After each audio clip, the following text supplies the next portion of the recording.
नमस्कार मैत्रिणींनो, श्री स्वामी समर्थ सगळ्यांना. आम्ही निघालो होतो रांजणगावला, म्हणजे महाराष्ट्रात प्रसिद्ध असलेलं महागणपती मंदिर. येथे जे पुढे घडलं ते बघून तुम्ही पण खुश व्हाल. तर असं आम्ही इथं बाहेरच बघा मोठा हत्ती आहे, त्याच्याजवळ पण उभं राहून अनुराजला फोटो काढायचा होता म्हणून तिथे फोटो काढला. आणि नंतर असं पुढं आलो, कमानीतून आत आलो आणि इथं चपल्या वगैरे काढल्या. प्रसाद, गणपतीला प्रसाद म्हणून प्रसाद पेढे घेतले, नंतर दुर्वा असं घेऊन आतमध्ये आम्ही गेलो. गणपतीचं दर्शन घेतलं, पण आतमध्ये काय व्हिडिओ करून देत नाही, त्यामुळं आम्ही आतला काय व्हिडिओ बनवलाच नाही. आणि असं बाहेर आलो तर इथं त्यांचं पारायण बसलेलं, ती पारायणाची दिंडी त्यांनी काढलेली. गावचा महागणपती म्हणजे अष्टविनायकापैकी एक गणपती आहे. आणि इथं आल्यानंतर आम्ही सर्वांनी ज्यावेळेला दर्शन घेतलं त्यावेळेला तेथील शांत वातावरण आणि मनाला एक वेगळं समाधान मिळालं. मंदिर पण आहे आणि इकडं गुप्तपिंड म्हणून पण छोटंसं मंदिर आहे.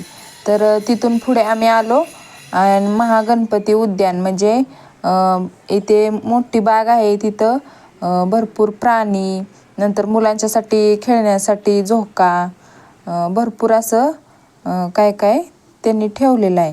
मग इकडं आलो तर अनुराजचं चाललेलं की सिंह दिसला की तो पळतच गेला आणि म्हटला मला त्याच्यावरती बसायचं आहे म्हणून.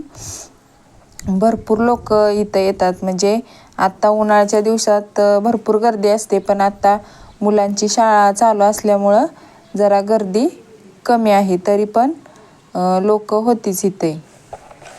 असं म्हणतात की गणपतीने त्रिपुरासूर राक्षसाचा इथे वध केला होता, त्यामुळे या गणपतीला महागणपती असं नाव पडलं आहे. अनुराजला आणि शौर्यला वाटत होतं या गेंड्यावरती झेब्रा आहे, जिराफ याच्यावरती बसावं, पण ते खूप उंच असल्यामुळे त्यांना काय बसवता आलंच नाही. मग ते घसरगुंडी खेळण्यासाठी तिकडे गेले.